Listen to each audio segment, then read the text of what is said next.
구독자 여러분, 안녕하세요. 블랙입니다. 오늘은 변종 코로나 바이러스의 등장, 변동성 지수 폭등이 시작됐다, 증시 전망 및 우리의 대응 방안은 이라는 제목으로 영상을 시작해 보겠습니다. 지금 영국에서 변종 코로나 바이러스가 확산되고 있다고 합니다. 그래서 런던 그리고 영국의 일부 남동부 지역에 대해서 사회적 거리두기 4단계를 신설하면서 긴급하게 봉쇄에 나섰다고 합니다. 유럽에서는 9월부터 이미 2차 코로나 바이러스가 확산되고 있었습니다. 그래서 11월 한 달 동안 영국을 비롯한 유럽 전역은 일부 락다운에 돌입했었는데요. 11월 부분 락다운이 끝난 이후에 12월에도 상당수의 국가들은 3단계를 유지하고 있었습니다. 그런데 영국은 3단계를 넘어서 4단계를 새롭게 도입했다고 합니다. 4단계는 3단계와 조금 비슷합니다. 특이사항이라고 하면은 바깥에서 다른 사람 한 명과만 만날 수 있다고 합니다. 3명이서 만나면 안 된다는 거죠. 그리고 크리스마스는 유럽의 대축제입니다. 그래서 보리스 존슨 총리는 잉글랜드 지역에서 23일부터 5일 동안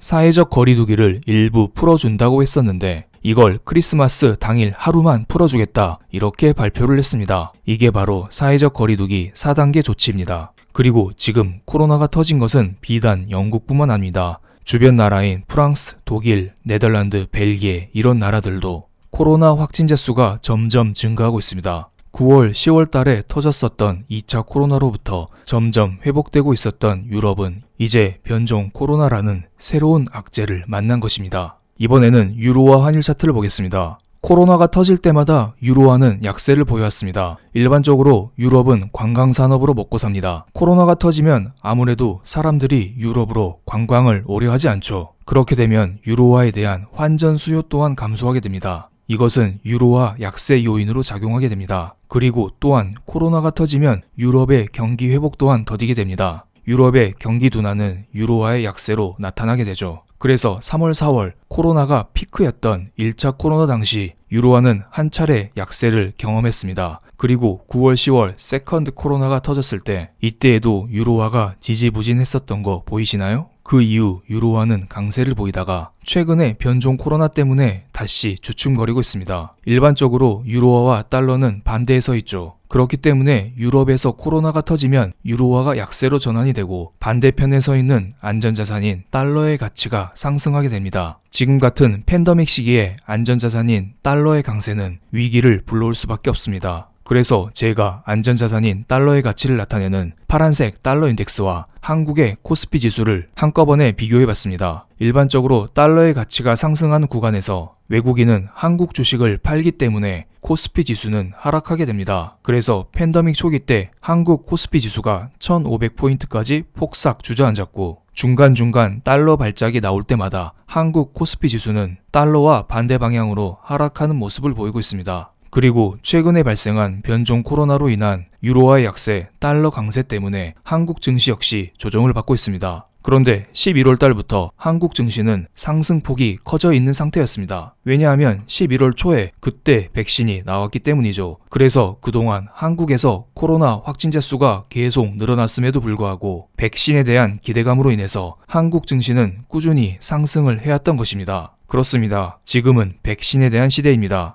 그런데 지금의 백신은 기존의 코로나에 대해서만 효과가 있다고 알려져 있습니다. 그럼 우리는 이런 생각을 할 수가 있겠죠. 기존 백신으로 변종 코로나에 효과가 있나? 이러한 합리적인 의심을 할 수가 있을 거라 봅니다. 이것에 대한 전문가의 답변을 들어보겠습니다. 미국과 유럽의 전문가들은 이렇게 말하고 있습니다. 먼저 미국 행정부 코로나 백신 개발 프로그램 초고속 작전의 최고 책임자인 몬세프 슬라이는 이런 식으로 말했습니다. 현재 승인된 백신들이 변종 코로나에 효과가 없을 가능성은 매우 낮다. 그럴 가능성을 배제할 수 없지만 지금으로서는 존재하지 않는다. 그리고 유럽에서도 이렇게 말했네요. 우리가 지금까지 아는 것들에 비춰볼 때 변종은 백신들에 전혀 영향을 미치지 않는다. 미국과 유럽 전문가들은 기존 백신으로 변종 코로나에 대응이 가능하다, 이렇게 말하고 있습니다. 물론 지금 저의 영상에 아마도 이런 식의 댓글이 달릴 거라 봅니다.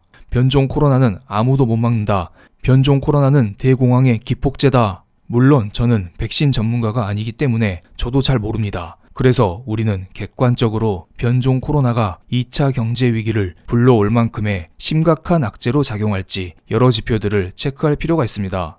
먼저 대표적인 안전자산인 달러의 가치를 나타내는 달러 인덱스를 체크하는 시간을 갖겠습니다. 지금 이 상태에서 달러가 급등하면 2차 경제 위기가 올 가능성이 크겠죠. 9월부터 현재까지의 달러 인덱스입니다. 달러 인덱스는 경기 부양책 합의에 대한 기대감으로 인해서 추세적으로 하락하고 있습니다. 아무래도 경기 부양책이 합의되면 연준에서 돈을 더 찍어낼 것이기 때문에 시장은 달러 공급 증가를 미리 반영하면서 달러 인덱스 하락을 유도했다고 봅니다. 그런데 이러한 경기 부양책은 6개월 정도 지금 끌어왔습니다. 그래서 경기 부양책에 대한 기대감이 커졌던 것도 사실입니다. 실제로 지난주 금요일 12월 18일이 경기 부양책에 대한 협상 마감 시한이었습니다. 그런데 이때에도 경기 부양책이 타결될 기미가 보이지 않았죠. 그래서 공화당 원내대표는 주말 근무의 가능성이 매우 높다, 이렇게 말을 했고, 민주당 역시 공화당 측과의 협상 및 합의 도출을 위해서 주말 내내 워싱턴에 머물 것이라고 했습니다. 이들은 특근비를 벌기 위해서 주말 근무를 한 게 아니라 진짜로 경기 부양책 통과를 위해서 주말 근무를 했던 것입니다. 그리고 나서 실제로 주말에 경기 부양책이 통과가 됐습니다. 지난 주말 국회의원들이 주말 특근을 통해서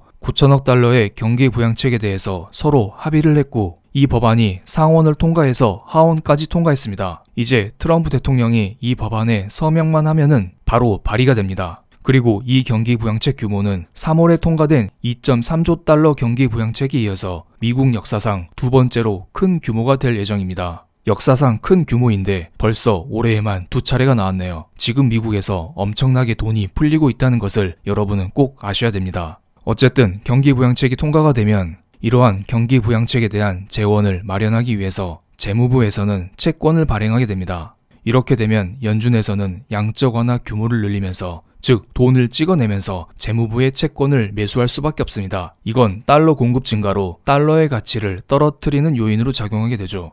그런데 경기 부양책이 통과된 12월 21일 이날의 달러 인덱스를 보면 달러가 윗꼬리를 달고 툭 튀었습니다. 소문에 사서 뉴스에 팔아라, 이 말처럼 경기 부양책이 통과됐으니 이제 기대감이 사라졌다고 볼 수도 있고, 주가는 항상 미래를 선반영하는데 이제 앞으로 호재가 없기 때문에 오히려 달러 인덱스가 상승했다고 보시면 됩니다. 또한 여기에 변종 코로나가 나왔으니 앞으로 코로나가 심해지면 심해졌지 줄어들 가능성은 매우 낮아 보입니다. 즉 변종 코로나로 인한 유로화의 약세, 달러 강세가 유발됐다고 보시면 됩니다. 그리고 지금 시장의 악재가 코로나만 있는 게 아닙니다. 노딜 브렉시트라는 또 다른 악재도 있습니다. 원래는 12월 13일까지 유럽과 영국은 브렉시트 협상을 마무리 짓기로 했지만 이때 합의에 이르지 못하고 12월 31일까지 합의 시한을 무기한 연장했습니다. 그런데 12월 31일에 합의를 하지 못하면 내년 1월 1일에 자동적으로 노딜 브렉시트가 발의됩니다. 지금까지 양측 입장만 보면 노딜 브렉시트가 유력해 보입니다. 물론 영국은 세계 경제 규모에서 차지하는 규모가 매우 적기 때문에 그 충격은 크지 않을 테지만 어쨌든 이건 역시 달러 인덱스 상승을 불러오는 악재로 작용하고 있는 것은 사실입니다. 지금 우리에게는 연말까지 호재가 없습니다. 그렇기 때문에 지금 달러가 스물스물 상승하고 있고 주가 역시 스물스물 떨어지고 있습니다. 지금 우리에게 남은 이벤트는 크게 두 가지가 있습니다.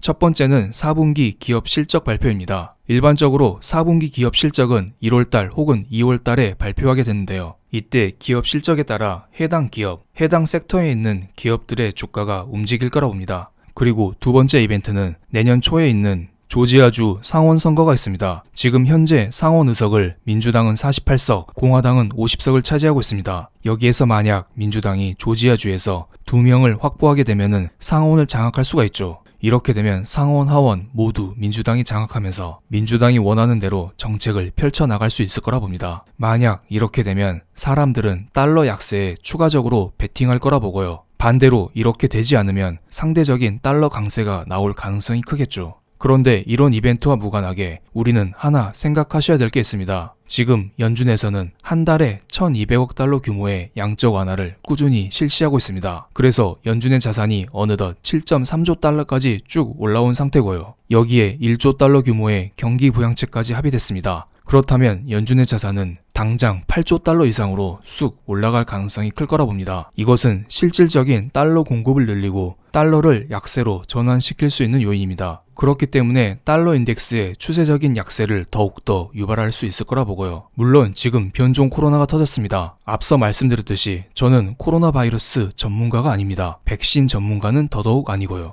그렇기 때문에 이 코로나가 얼마나 확산될지, 지금의 백신으로 이 코로나를 막을 수 있을지 이것을 확실히 알 수는 없습니다. 그래서 저의 생각은 지금과 같은 달러 약세가 유지가 된다면 주가의 장기적인 상승 또한 유지가 될 거라 봅니다. 그리고 여러분이 꼭 체크해야 될 것은 변종 코로나로 인해서 달러가 진짜로 튀는지, 연준의 달러 공급을 능가할 만큼 새로운 악재로 등장할 수 있을지 이것을 꼭 체크할 필요가 있습니다. 이것은 달러 인덱스를 유심히 살펴보면 될 것 같습니다. 그리고 달러 인덱스뿐만 아니라 우리는 변동성 지수인 빅스를 꼭 함께 체크할 필요가 있습니다. 팬데믹 이후에 우리는 세 차례 빅스의 발작을 경험해왔습니다. 그리고 빅스의 방향과 반대로 증시는 하락을 해왔습니다. 최근의 빅스를 볼까요? 최근 빅스는 상승폭이 그리 크지 않습니다. 월요일날 윗꼬리를 달고 쭉 내려왔고 화요일은 오히려 음봉이 나왔습니다. 그렇기 때문에 제 생각은 이렇습니다. 지금의 변종 코로나 바이러스를 시장에서 크게 악재로 인식하고 있지 않다. 그런데 여기에서 조금 추가드리면 지금 당장은 변종 코로나가 악재가 아니지만 언제든지 악재가 될 가능성이 있기 때문에 우리는 달러 인덱스와 빅스를 꾸준히 체크를 해야 된다. 이 입장에 대해서는 저는 변함이 없습니다. 그렇기 때문에 이 말씀을 드리면서 영상을 마무리하겠습니다. 경계하되 쫄지 맙시다. 감사합니다.